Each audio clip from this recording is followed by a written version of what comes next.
Dia yang penting ada Iya, ini. di freezer mau nggak dia? Nggak marah nggak? Aduh freezer, mati nggak? Iya mati kayaknya.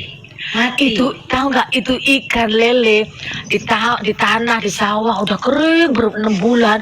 Kalau Kalau posisi posisi yang yangnya bertahan sakit lalu pergi.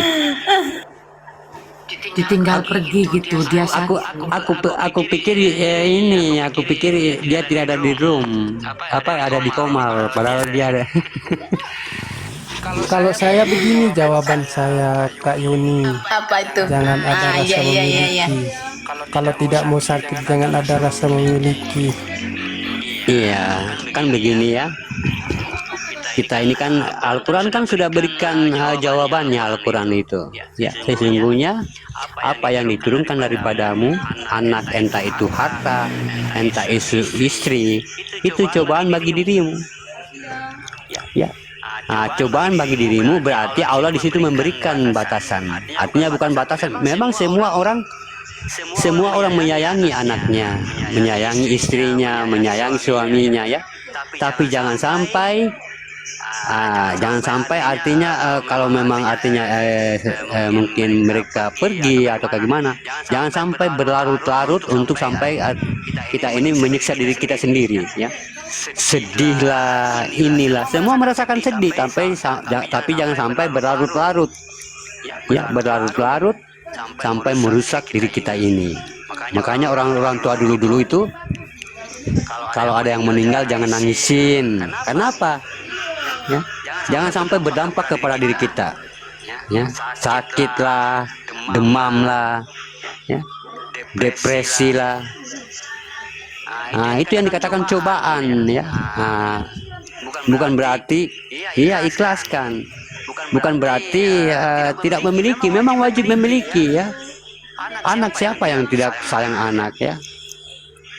Nah, yang dikatakan cobaan ini jangan sampai sesuatu yang terjadi yang tidak diinginkan dan kita pun orang tua ikut berlarut-larut di situ. Ya.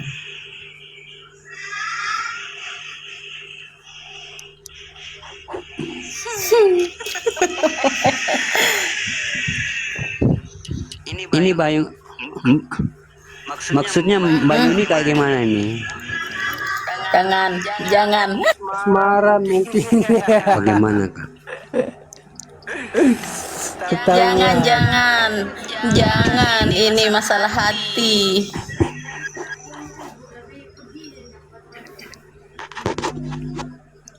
Masya Allah.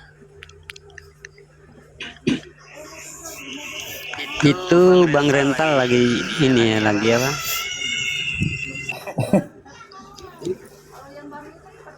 Siap, Bang Anda. Masya Allah Pak. Sehat Pak? Alhamdulillah. Masya Allah. Sehat.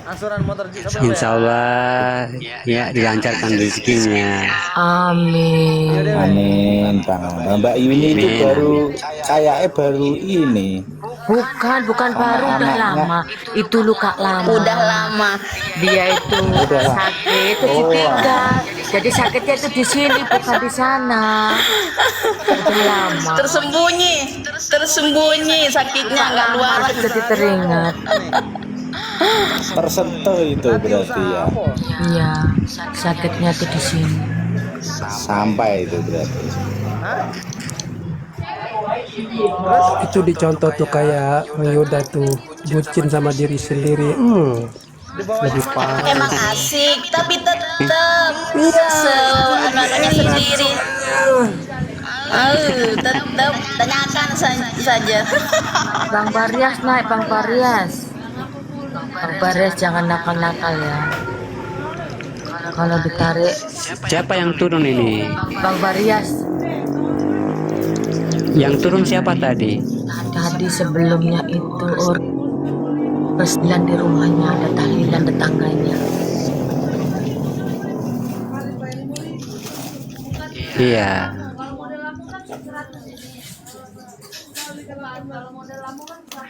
Makanya kalau kita ingin tidak mendapatkan sesuatu mudarat atau ujian cobaan, ya jangan kita meletakkan diri basarnya, jangan kita meletakkan pendengarannya, jangan kita meletakkan kalamnya atau hayatnya ini atau kodratnya ini jasad bagi dirinya dengan perbuatan-perbuatan yang memang bersekutu dengan dirinya. Nah, kita hadirkan kebahagiaan dalam diri kita. Makanya saya bilang sahabat berimannya, kalau kita sudah tidak menghiraukan tentang kehidupan orang lain, ya, tidak iri lagi dengan kehidupan orang lain, ya, semakin kita dekat bagaimana tentang nikmat kebahagiaan tadi. Kita semakin dekat dengan kebahagiaan, ya, semakin dipertemukan dengan kebahagiaan. Oh, begini ternyata ya. Kalau kita memang tidak menganggap, ya kenapa? Nah, karena itulah yang dikatakan sifat nar atau api neraka yang nyata dari dalam diri kita. Ya. Bagaimana sifat neraka yang nyata di dalam diri kita? Nah, kalau contohnya ada orang tuh, ya, lagi ngomelin kita atau lagi protes kita, ya.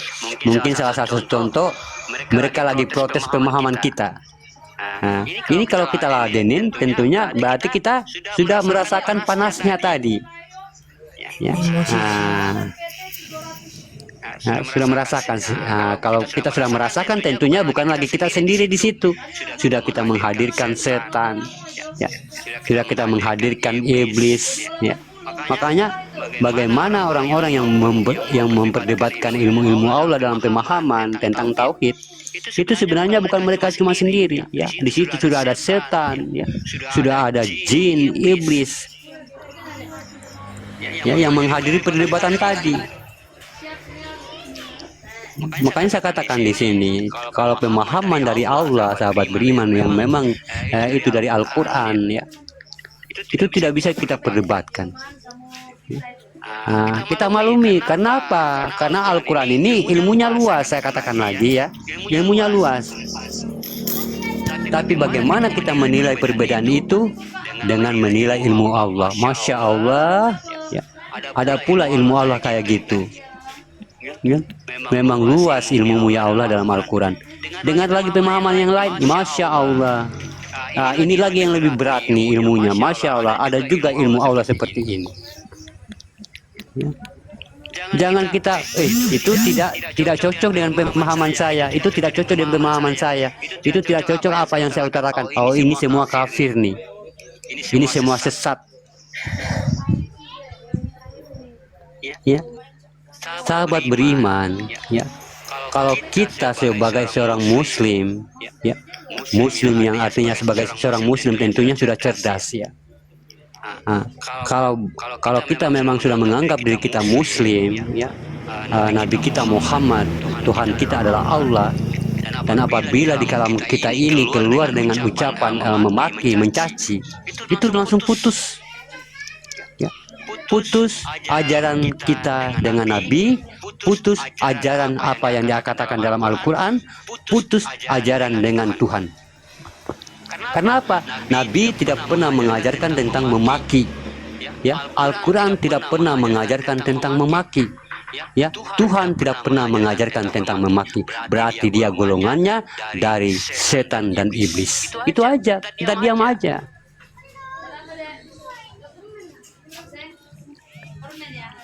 Makanya iblis itu ilmunya tinggi, ya. Dia memerintahkan kita untuk sholat, ya. Sholat, kamu sholat. Tapi bagaimana artinya bagaimana kita sampai di situ merasa lebih rajin, sampai kita menemukan rasa sombong, rasa mulia, rasa suci. Ya, begitupun juga kebaikan, ya. Iblis itu merayu, ya, merayu kamu berbuat baik terus sampai kamu merasa kamu dirimu yang berbuat baik.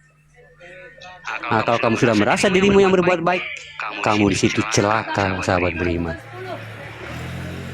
Terjerumus dalam jebakan iblis.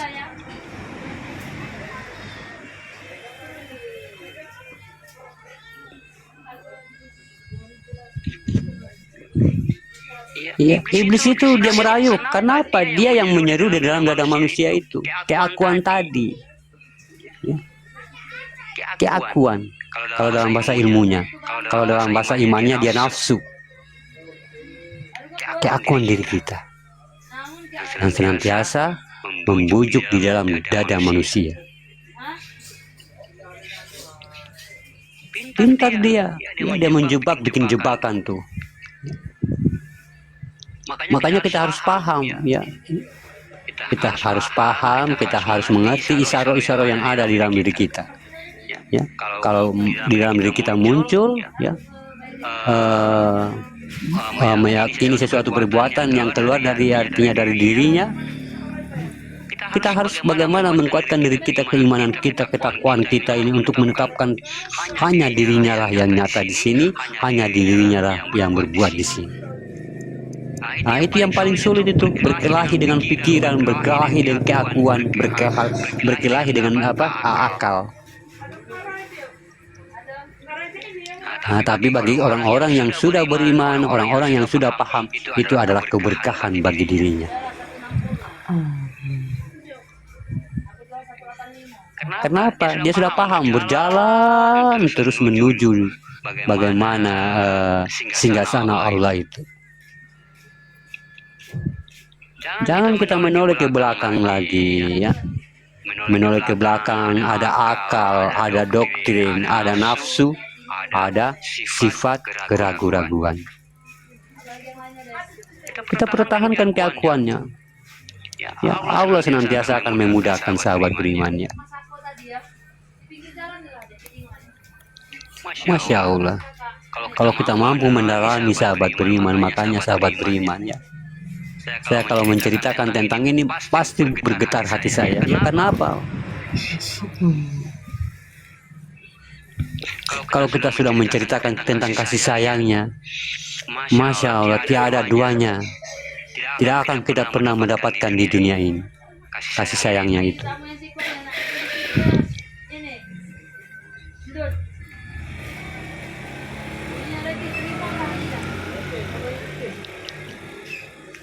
Gak makan ikan sehari aja udah ngerutu, ya. Puas diberikan enggak makan satu hari aja udah ngerutu, ya. Diberikan satu hari aja kesempatan gak megang uang udah ngerutu.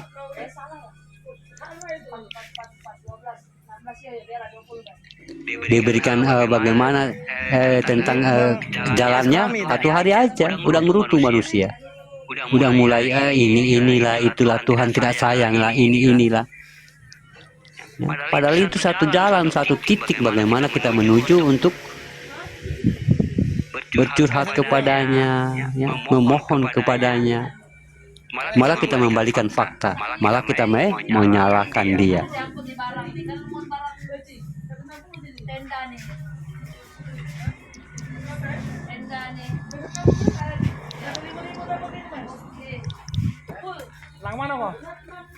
Ini mau makan apa ini? Udah nggak ada uang. Gimana besok ini? Aduh, susah sekali rezeki. Kayak gimana? Meragukan kehadiran rezeki Allah pada dirinya. Makanya dalam Al-Quran itu tidak pernah membahas tentang materi. Ya, Al-Quran itu tidak membahas tentang uang. Ya, kenapa? Ya. Bagaimana tentang materi, tentang uang itu? Artinya bagi diri manusia itu masing-masing sebenarnya gampang mendapatkannya. Seperti yang saya katakan tadi, yang saya tulis di VT saya. Ada seorang ada seorang murid ingin belajar kepada seorang mursyid. Ini kejadiannya, ini bukan cerita-cerita dongeng atau kejadian yang nyata. Dia berguru kepada satu orang mursyid, ya, kepada orang mursyidnya. Memang mursyid itu dia tidak artinya tidak terlalu kelihatan di kampung itu. Dia memang tidak nampak sebagai seorang mursyid. Ya, cuma laki-laki ini paham, ya, paham dengan hanya cukup dengan memandang sikapnya. Makanya saya katakan, ya, di VT saya, bukan orang yang banyak memahamkan tentang Tuhan. Ya.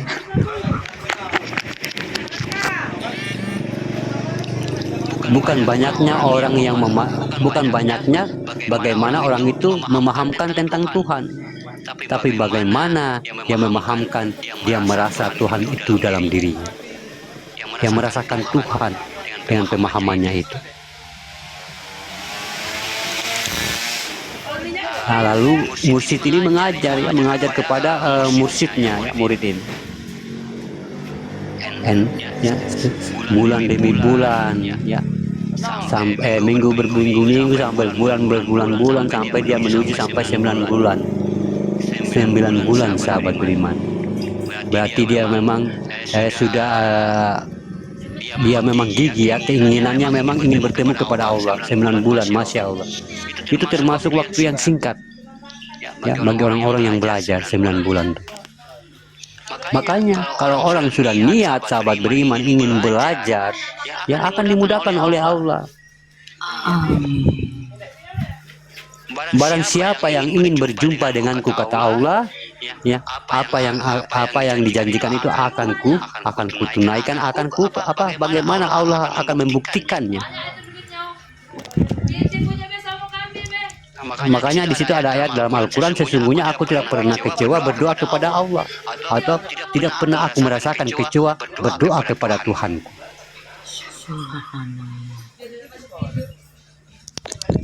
Nah, setelah 9 bulan, sahabat beriman, ini seorang mursyid dia menguji, ya.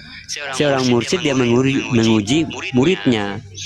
Ya, sebelum kamu pulang, kamu tentunya sholat sunnah dulu, 2 rakaat. Oh iya guru. Nah, dia menguji tentang munajat yang apa dalam dirinya. Apakah dia sudah mampu kun fayakun dengan cukup hatinya yang ngomong. Dengan hatinya, apakah dia sudah boleh kun fayakun, ya, artinya terjadi kun fayakun dari cukup bicara hatinya. Dengan menguji dengan sholat sholat sunnah tadi, ya, tentunya dia harus berwudu. Makanya dia pergi di perigi nimba air, ya. Nimba air itu setiap air naik ini emas, ya. Ya, setiap dia naik air ini artinya berbentuk biji-bijian emas.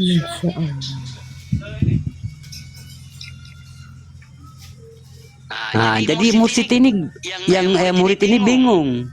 Ini kenapa setiap saya menimba air ini yang naik adalah emas, ketulan emas, butiran emas. Nah, di situ gurunya sudah paham. Oh, ini udah bisa nih. Ya, gurunya hanya tersenyum. Kenapa? Kun fayakun, dia sudah bisa menghadirkan kun fayakun itu hanya cukup munajat. Ya. Makanya sahabat beriman, para aulia, para wali-wali itu tidak sibuk dengan harta. Karena apa? Bagi mereka itu adalah gampang. Yang susahnya apa? Yang susahnya itu berjumpa dengan Allah. Ya, di situ Allah tidak membatasi. Ya, silakan kita kaya. Ya, katanya. Allah katakan, silakan kamu kaya, silakan kamu baik, silakan semua, saya tidak membatasi. Tapi kalau kita sudah sampai kepadanya, itulah yang akan membuat kita berhenti untuk melakukan apa yang dikatakan tadi oleh Allah. Silakan kamu kaya. Tapi kalau kita sudah sampai kepada Allah, di situ kita mulai tersendat. Ya, karena apa? Kenikmatan sudah tidak ada selain nikmatnya Allah tadi. Nikmat dunia, harta itu lebih mudah daripada mereka, para wali, para aulia itu memegang daun dijadikan uang. Ya, tinggal mengatakan ya Bismillah, ya, hadirlah uang entah kemana, hadirlah rezeki entah kemana, subhanallah. Aman. Karena apa? Sudah tafaraku Bismillah, sudah alam sudah tunduk kepada semuanya.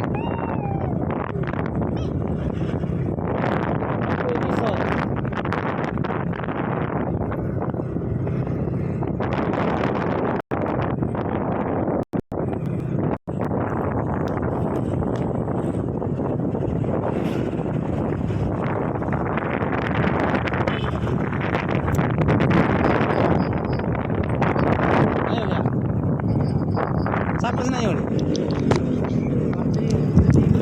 Oh ya. Subhanallah. ya, dengan munajatnya dia munculkan munajatnya dalam diri itu, ya, langsung mursyid ini bilang, guru ini bilang, coba kamu niatkan hatimu itu yang naik adalah air. Nah, lalu bagaimana si murid ini dia bermunajat di dalam dirinya, ya yang aku maksud adalah air ya Allah, dia naik air. Nah, tapi bukan berarti kita harus mengatur kun fayakunnya. Makanya para nabi-nabi itu, para wali-wali itu mudah saja kaya ya. Mereka itu mudah saja untuk kaya, tapi tidak mempermainkan kun fayakunnya Allah. Ya. Nah, bagaimana hanya dengan kehendak dirinya Allah itu sendiri, tidak mempermainkan kun fayakunnya. Ya. Nah, dengan apa? Artinya dengan kesombongan, ya. Dengan kesombongan, dengan memamerkan, dengan mengakui, dengan pokoknya ya. Mereka bagaimana hanya menghadirkan kun fayakunnya Allah tadi ya. Kalau Allah sudah bikin begitu mereka, ya begitu sudah hidupnya. Ya. Kalau Allah ini memberikan jalan yang begitu, yang sederhana, kehidupannya ya sederhana itu kayak gitu aja. Nah, kenapa mereka artinya tidak mengatur kun fayakun? Kalau mereka membutuhkan uang ya gampang saja, membutuhkan uang gampang saja, tapi tidak mengatur. Ya. Mereka tidak mengatur kehidupan mereka.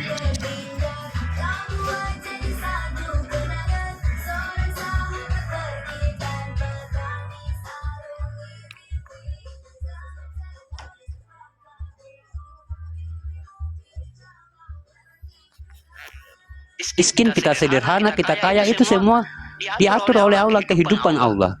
Ya. Tidak ada manusia yang bisa kaya, tidak ada manusia yang miskin, tidak ada manusia yang mau hidup sederhana. Semua itu sudah ditentukan oleh Allah.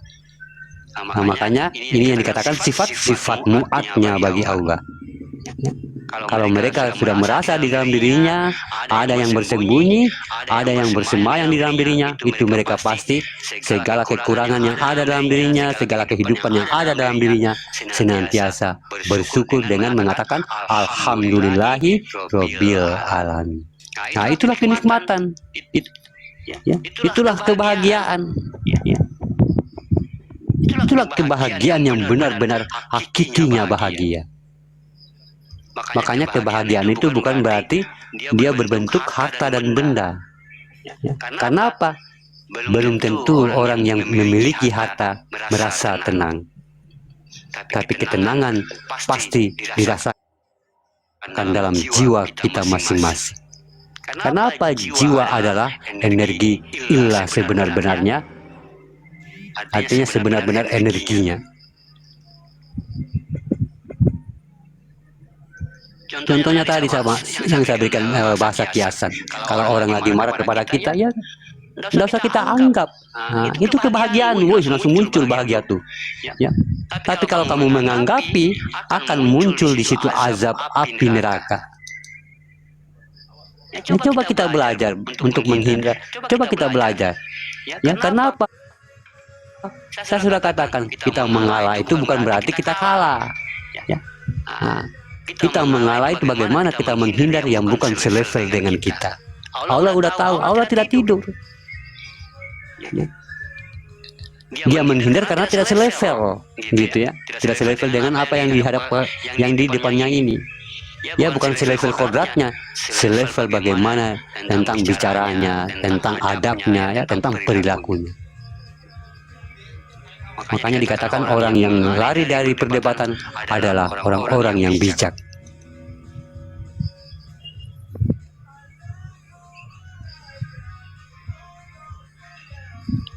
Jadi yang mengalah bukanlah kita kalah. Ya. Padahal Nabi kita itu panglima loh ya, panglima sahabat beriman ya, panglima besar dalam perang Badar. Ya, berapa kali Nabi kita tuh, ya, sebagai panglima perang. Ya. Padahal beliau kalau dilemparin batu nggak lawan dia. Ya. Beliau diludahi, beliau dilempar batu, dimaki, dicaci, dia nggak melawan. Padahal dia seorang panglima.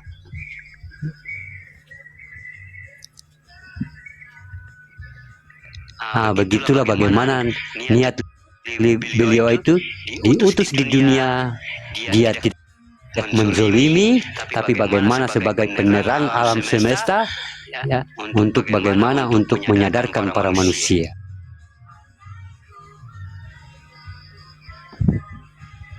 Ya, alam semesta itu kita semua tuh, alam semesta tuh. Ya. Jangan kita memandang kepada alam semesta langit dan bumi. Mereka ini diadakan karena kita. Kita memandang alam semesta itu kepada seluruh manusia. Itu alam semesta.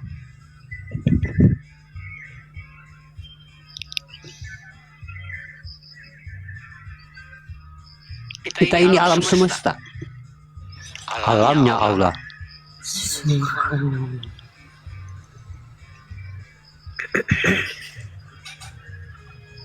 Makanya dikatakan Allahumma, ya. Alam ibadah, alamnya Allah.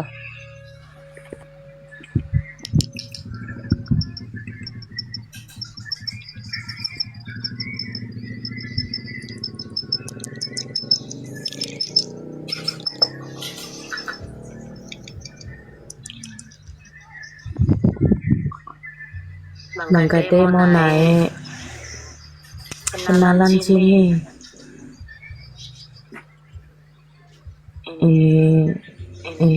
Dari Abah Sekumpul, Bang Kade. Baru mungkin tuh benda. Orang lama. Oh, orang lama. Ini cucunya Abah ini. Oh, Bulat. Bang Sada tak turunin dulu. Tapi Bang Kade jangan nakal-nakal, suka iseng.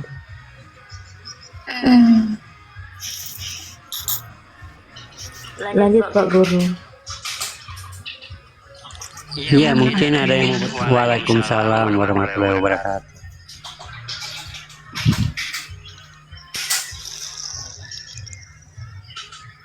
Mungkin ada yang mau bertanya, silakan. Enggak ada. Bang Alan tuh. Kemana Alan? Assalamualaikum semuanya, sehat selalu. Amin. Waalaikumsalam warahmatullahi wabarakatuh. Alhamdulillah. Kenyataan Allah nang sempurna. Masya Allah. Bagus ini hamba Allah nih.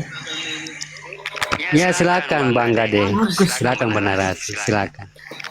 Ya, kita semuanya saling melengkapi, bukan mencari apa namanya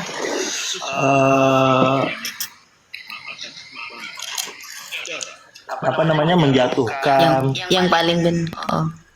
apalagi mencari yang benar atau merasa benar. Terus hamba Allah, saya nyimak nih. Silakan Bang Ambalo. Bang Kade. Silakan. Bang Kade. Mungkin ada, ya mungkin ada yang mau bertanya, silakan. Mungkin yang di bawah sahabat-sahabat kita, mungkin yang ada yang mau bertanya, silakan. Atau yang ada yang mau bernarasi di sini, silakan. Ya.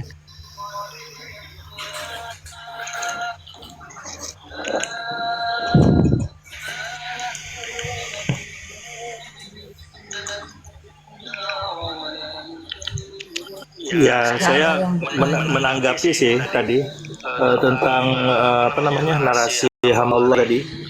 Masya Allah. Kenapa Nabi Muhammad itu dilempar batu dia tidak pernah melawan, bahkan diludahi sekalipun dia tidak melawan karena beliau itu memandang sejatinya beliau sendiri. Masya Allah. Beliau itu tidak marah. Apa yang dilihat beliau itu adalah nur Rasulullah sendiri. Nah, seperti itu. Sama layaknya kayak kita dihina, dicaci, dimaki. Kalau kita memandang dari segi nurnya Rasulullah itu semuanya tidak tidak terlihat lagi itu keburukan dari seseorang tuh, meskipun dia menghina, caci maki itu. Kadang-kadang kita ini akhlaknya kurang. Jujur sih, kita ini kebanyakan akhlaknya kurang. Makanya Nabi Muhammad SAW itu sempurnanya akhlak baru beliau itu beribadah sholat 5 waktu itu di umur 41 tahun.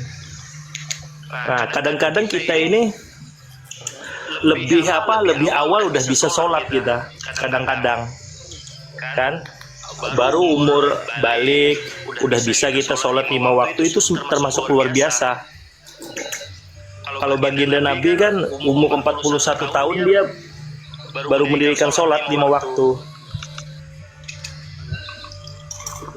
Nah, maka yang paling utama itu sebenarnya akhlak. Cara memakai akhlak itu dengan benar, sering-sering bersolawat dan zikir. Zikir puji-pujian lah. Kadang-kadang kita memuji itu alangkah bagusnya pakai hati, bukan pakai mulut. Karena mulut ini bercampur dengan kebohongan. Kadang-kadang kita dusta tanpa kita sadari, kadang-kadang ngomong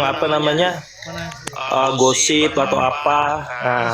Alangkah bagusnya sholawat dan zikir itu di hati sebenarnya, agar membersihkan sifat-sifat yang menyakitkan hati dan juga membersihkan hati juga. Seperti itu. Masya Allah. Iya. Sebenarnya kita ini semuanya daripada nur Nabi sebenarnya kita ini. Kalau dibilang Nur Muhammad boleh juga, itu kan karangan untuk alam semesta. Nur Muhammad itu namanya. Tapi kalau yang sebenar-benarnya, yang hakikat yang sebenar-benarnya hakikat itu yaitu Nur Nabi atau Nur Rasulullah. Itu. Ya, silakan lanjut. Masya Allah, ya. Nah, itulah sahabat beriman ya. Makanya saat kita mengikrarkan tauhidulillahnya Allah dalam sholat, Assalamualaikum, ya. Di situ Allah datang saat duduk kita ya. Saat kita lagi duduk dalam sholat, di situ Allah mengatakan, Assalamualaikum ya ayuhana nabiyyu. Kenapa kita sudah mengikrarkan tauhidulillahnya? Tahiyatul ya. Tauhidulillah. Tahiyatul mubarakatuh salawatu tauhidulillah. Ya, berarti kita sudah mengikrar membawa tauhidatu. Apa tauhidatunya? Itulah akhlak atau khuluq atau yang dikatakan ibadahullah. Yang sering bagaimana beliau Nabi Muhammad SAW artinya dia menjalankan sahabat beriman ya. Makanya di situ Allah datang ya. Assalamualaikum ya ayuhan nabiyyu ya. Artinya di sini kita manusia bagaimana memiliki sifat kenabian yang seperti Bang Gadai katakan tadi ya. Memang kalau dalam alam itu Muhammad ya, Muhammad artinya Nur Muhammad ya, tapi dalam diri kita itu ada sifat kenabian atau sifatnya Rasulullah. Yang dikalamkan tadi oleh Allah ya. Assalamualaikum ya ayuhan nabiyyu. Dia di situ tidak menyebutkan Nabi siapa, ya, tapi kita memiliki bagaimana sifatnya Nabi. Nah itu aku, bi itu batin ya. Begitulah sahabat beriman ya. Itulah sifat kenabian atau sifat nur bagi kita ya, atau dikatakan dalam ilmu hakikat ya sifat malaikat ya. Masya Allah.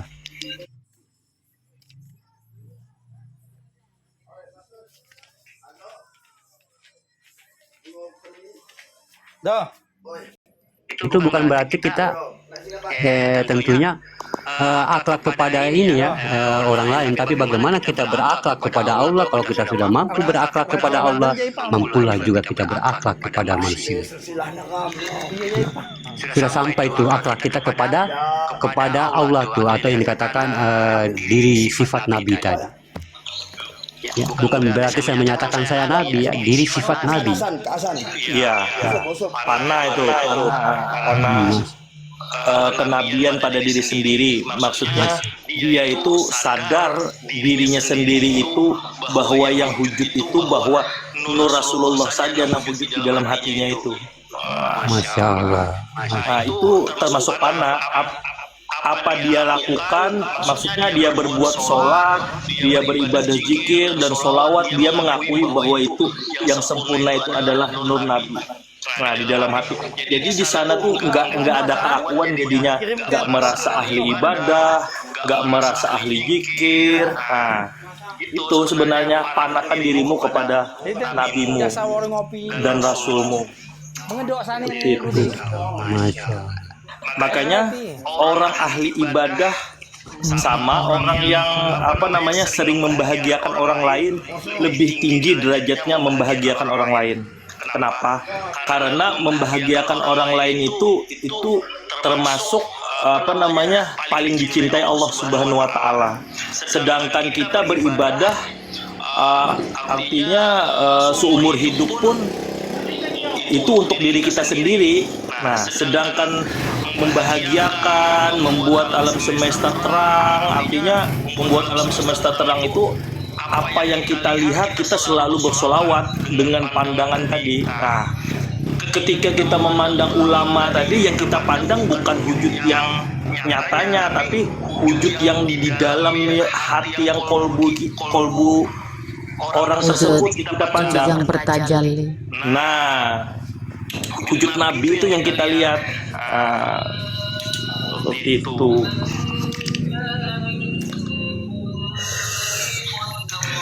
Makanya kalau pengen seperti itu tuh sering-sering zikir dan sholawat biasanya. Kalau pengen mendapatkan, karena orang zikir dan sholawat itu insya Allah mulutnya terjaga dari dari kata-kata kebohongan, kata-kata gosip. Biasanya sering ibu-ibu menggosip kan biasanya. Kalau orang udah asik sholawat, wudu, yang paling utama wudu. Nah, setelah itu sholawat, insya Allah mulutnya terjaga dari kebohongan. Masya Allah. Sama begini, kadang-kadang orang miskin ini sama orang kaya ini, orang kaya bilang saya mampu untuk berhaji ke tanah suci, sedangkan orang yang miskin fisiknya ini tidak mampu berhaji. Nah, padahal yang haji itu sebenarnya yang paling utama dulu hati kita, sebenarnya yang haji dulu, bukan fisik kita. Makanya Allah Ta'ala itu maha adil.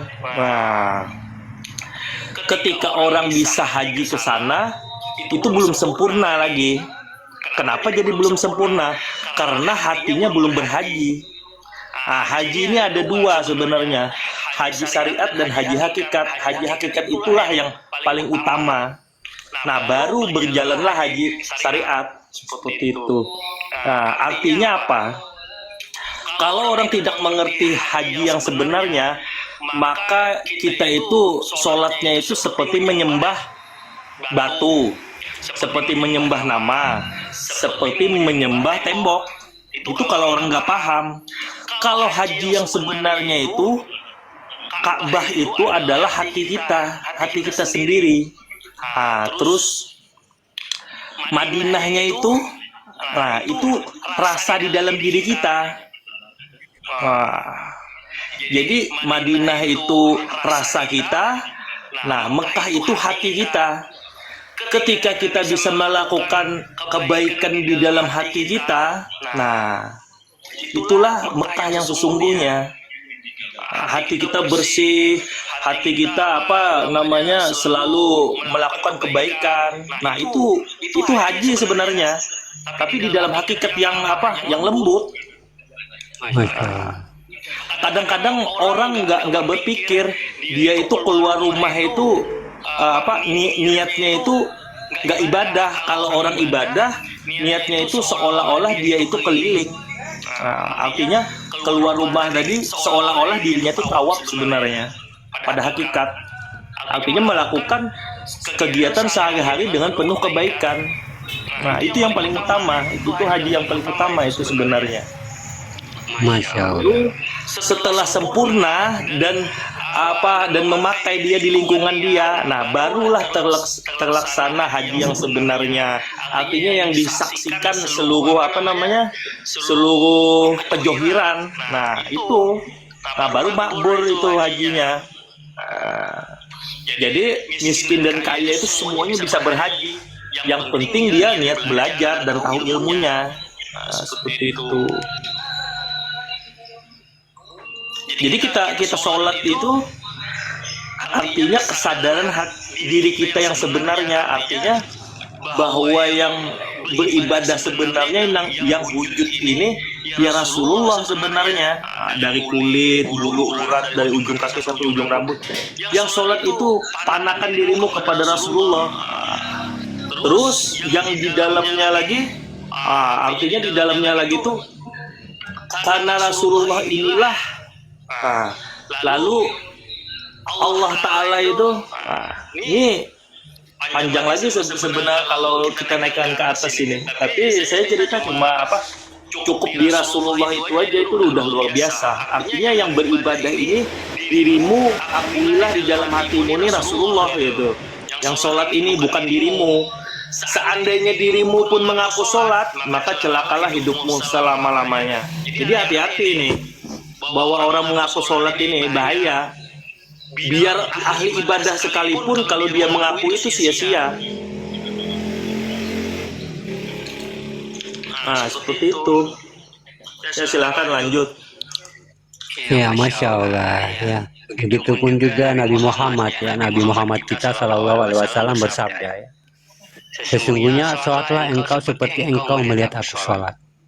Nah, makanya pemahaman ini kalau kita nggak paham apa yang dikatakan Nabi kita akan bingung karena beliau sudah wafat, ya.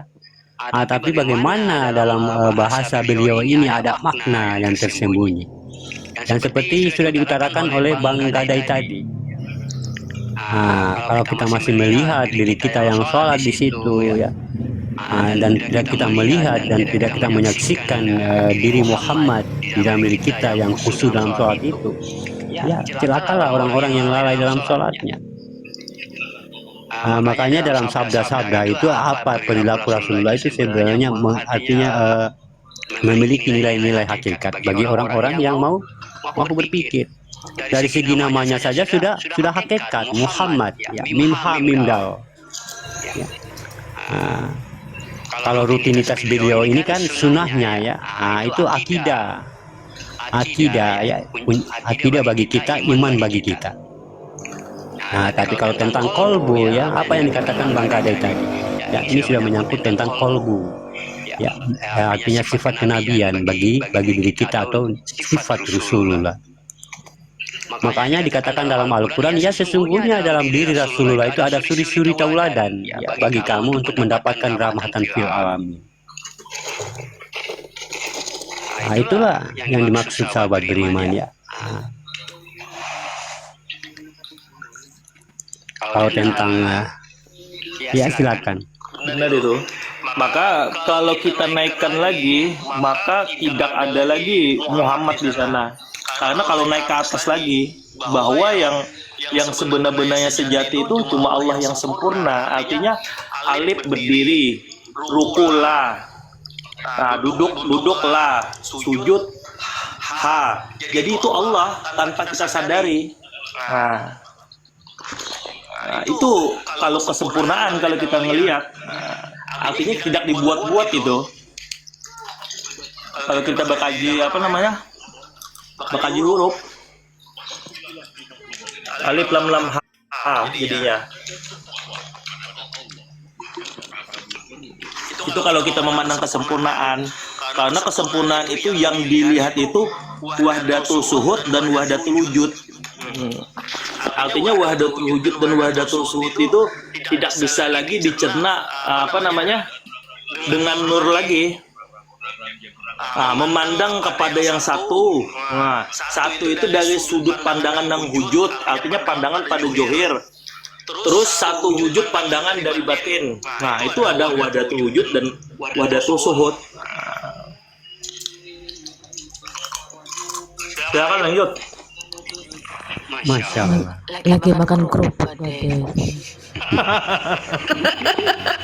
Makan kerupuk nggak ngajak-ngajak. Kenapa di privat Bang Gade nanyanya? Biar nggak diculik. Biar nggak diculik. Nggak apa-apa. Jadi begini, kalau orang sering panah dengan Allah Subhanahu wa taala, artinya panah itu bukan mengesahkan Allah taala. Allah taala itu memang sudah esa dia.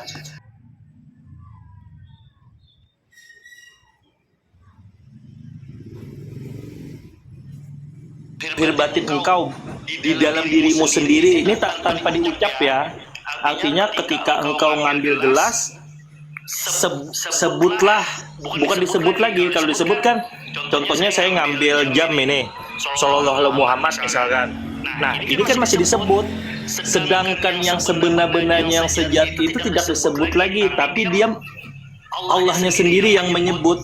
Nah, artinya itu di dalam kolbu yang yang sangat lembut, yang sangat halus. Contoh, kita ngambil makan, hanya Allah yang sempurna pada wujud tersebut, tapi tidak disebut lagi. Cuma di dalam hati kita yang tersebut sendiri. Bahkan itu bukan kita lagi yang menyebut. Nah, di situ hilanglah keakuan, artinya panah yang sebenarnya. Ketika kita mandi, Allah yang sempurna.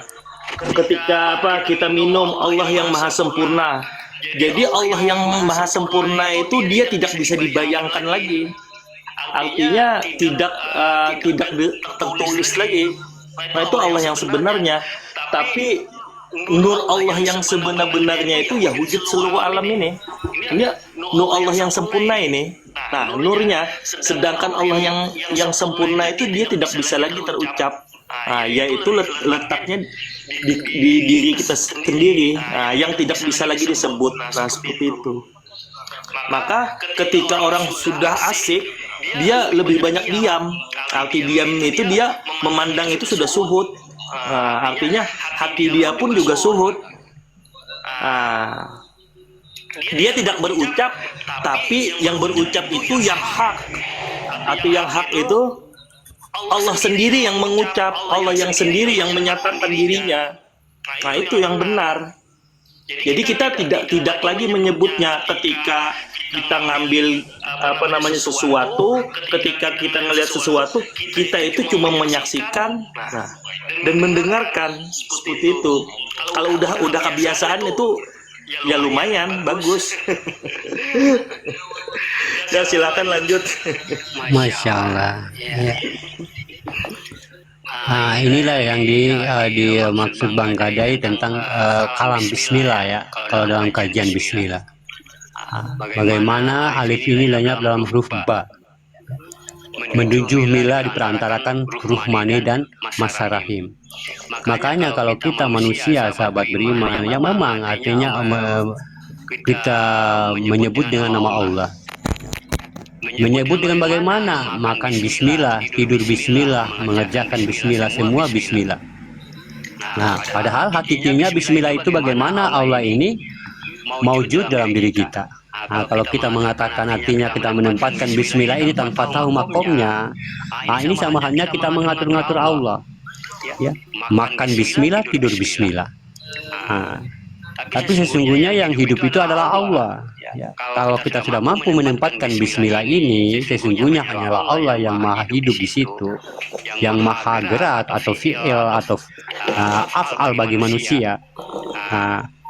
Kalalah bagi dirinya mengatakan bismillah saat dia tidur, saat dia makan. Karena apa? Yang nyata di situ hanyalah Allah. Tapi kalau kita tidak tahu makomnya bismillah, ya sama halnya kita menempatkan macam kita kerja, sama halnya kita bagaimana kita mengatur-ngatur Allah. Kita hanya mengkalamkan, ya, hanya mengkalamkan bismillah, tapi kita tidak menetapkan keakuan Allah itu dalam diri kita, yang sebenarnya yang berbuat adalah Allah itu sendiri. Masya Allah. Benar itu. Makanya Al-Quran itu kalau diperkecil jadi Yasin. Terus kalau diperkecil lagi jadi Al-Fatihah. Diperkecil lagi jadi alif. Diperkecil lagi jadi titik dia. Diperkecil lagi, nah itu jadi yang sebenarnya. Nah, seperti itu. Makanya tidak disebut lagi. Nah, karena sejatinya yang paling dalam tingkat tinggi itu dia nggak itu lagi, nggak menyebut lagi, tapi dia menyaksikan dan menyatakan dirinya sendiri. Nah, seperti itu. Yaitu makam kosong tadi.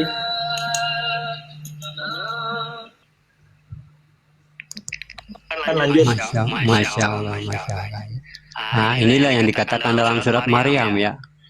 Sesungguhnya manusia itu sudah ada ya. Manusia itu sudah ada tapi belum berwujud atau belum memiliki zohir ya, atau belum nampak. Nah, itulah wujud sahabat beriman ya, yang memang belum, artinya yang tidak bisa kita katakan ya. Makanya kalau kita menukil kembali dari asma sampai ke Tuhan, bagaimana asma ini sudah tenggelam menjadi Allah Goib ya. Makanya ada kajian tentang Asmaul Husna ya. Memang Allah Goib memang ya, tapi dalam potensi nama. Kalau kita menukil dari, kita kembali kepada Allah, innalillahi ya. Innalillahi bagaimana alif lenyap dalam huruf alif atau kembali kepada alif. Allah adalah potensi adab. Artinya bagaimana dia di situ hanya asma ya, alif lam lam ha. Allah sengaja menurunkan alif lam lam hanya untuk memudahkan kita untuk menemu wujudnya. Makanya dikatakan Asmaul Husna. Ya.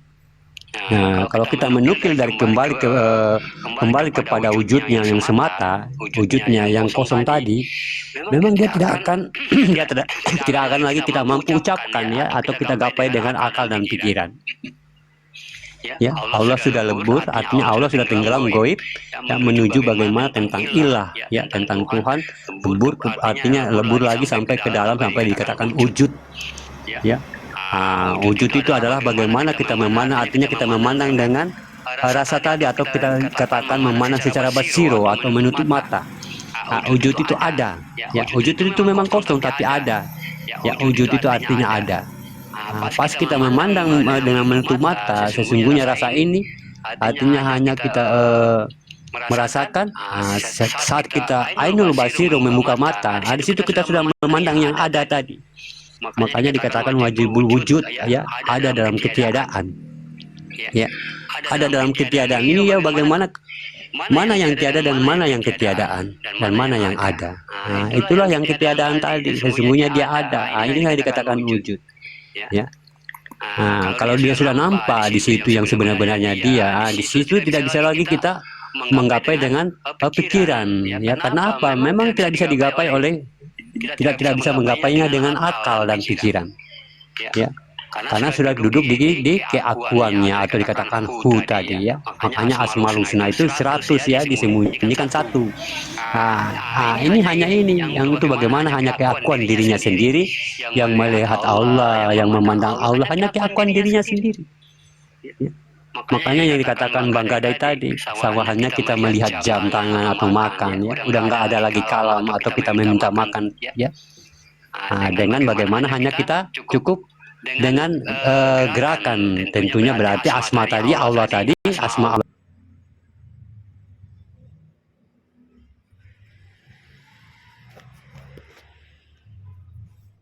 Karena bagaimana Allah itu sudah goib, menjadi wujud atau ilah bagi diri kita. Jadi wujud itu ada ya, ada dalam ketiadaan. Ada dalam ketiadaan, ketiadaan itu sesungguhnya dia ada. Yang ada inilah dia nih, sebagai perjalanan keinsanan dirinya di atas dunia ini. Ya, lanjut mungkin Bang Gadai. Iya, jadi Allah itu dulu dia nggak bernama Allah. Dulu dia itu apa namanya, yang dibilang orang, bukan dibilang orang ya, Allah itu ahad, tapi ahad itu bukan satu, tapi tak terhingga. Ahad itu bahkan kosong, tidak bisa dicerna. Dari ahad itulah memancarkan. Nah, memancarkannya itu yaitu asma tadi ya, bernama Allah. Allah sampai 99. Nah, itu asma Allah 99. Barulah wujud yang ke-100. Baru wujud yang ke-100 itu wujud yang sebenarnya, yaitu Muhammad. Nah, wujud kan mencari yang Allah itu memang 99.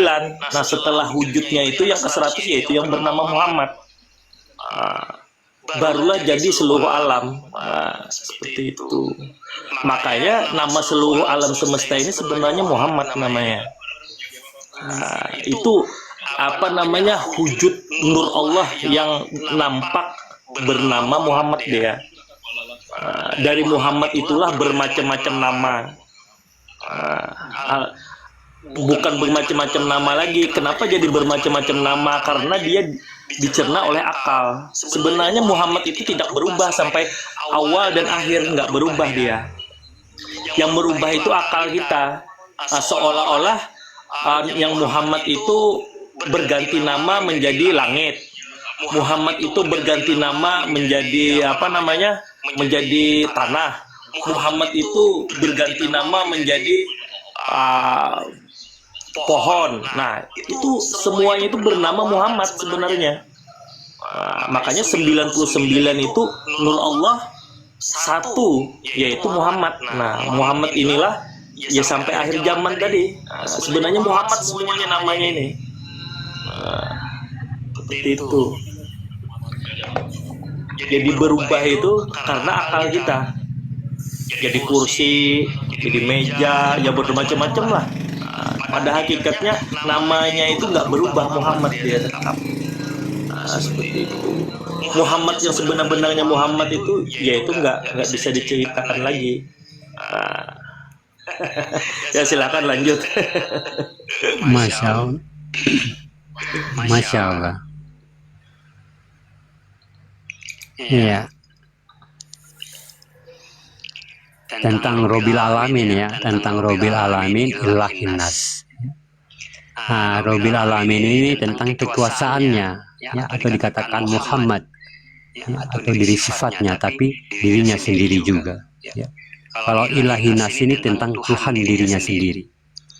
Nah, jadi bukan artinya ini berbeda ya, ini satu kodrat sahabat beriman ya. Muhammad dirinya juga, makanya dikatakan la ilaha illallah Muhammad Rasulullah. Sesungguhnya aku Allah, ya bagaimana Muhammad itu namaku atau maujudku ya, atau maujudnya, atau dirinya juga. Jadi memang artinya ya dia yang bagaimana ingin bernamakan Muhammad. Muhammad itu yang maha terpuji ya. Maha terpuji atau dikatakan Ahmad, ya, Allah Muhammad.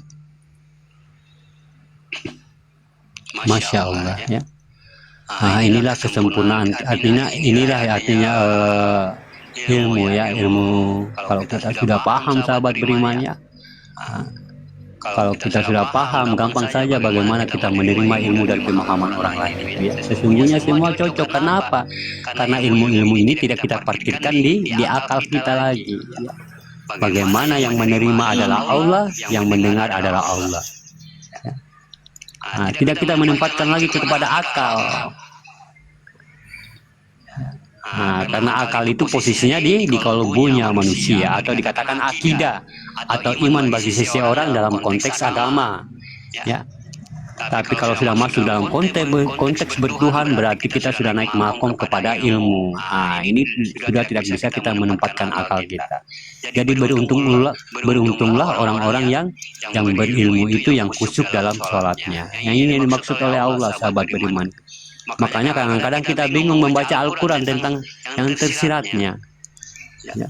Kadang-kadang kita bingung ya, kadang-kadang karena apa? Kadang-kadang kebanyakan Al-Quran itu kita menempatkan kepada akal ya. Contohnya Alif Lam Mim ini kalau secara harfiah ya, secara baca qiraat atau baca arti dan ayat, ini kita nggak mampu memahaminya ya. Kita sampai juga tua nanti kita hanya cuma sebut Alif Lam Mim adalah rahasia Allah, hanya Allah yang tahu ya. Tentunya dengan kenapa? Karena kita menempatkan dengan akal kita, padahal yang kita pandang ini bukan untuk akal. Itulah kekurangan kita sahabat beriman ya. Makanya kebanyakan pemahaman begini diterima dengan akal. Ya. Padahal Allah sudah mengatakan dalam Al-Quran, sesungguhnya kamu bagaimana didapatkan saat kamu merasa bingung. Ya. Nah, tapi bagaimana bingung itu kita tenggelamkan sahabat beriman. Oh berarti ini nggak cocok nih buat akal saya, berarti untuk tentang kebatinan saya. Ya kenapa? Ya faham itu, ilmu itu Allah sendiri. Ya. Al ilmi atau Allah sendiri. Paham juga Allah sendiri. Yang memberikan hidayah adalah Allah sendiri kalau kita memang menempatkan pada posisi memang yang menerima. Ya. Nah, makanya kalau sudah sampai di pemahaman ini sahabat beriman ya, tidak bisa kita mengkait-kaitkan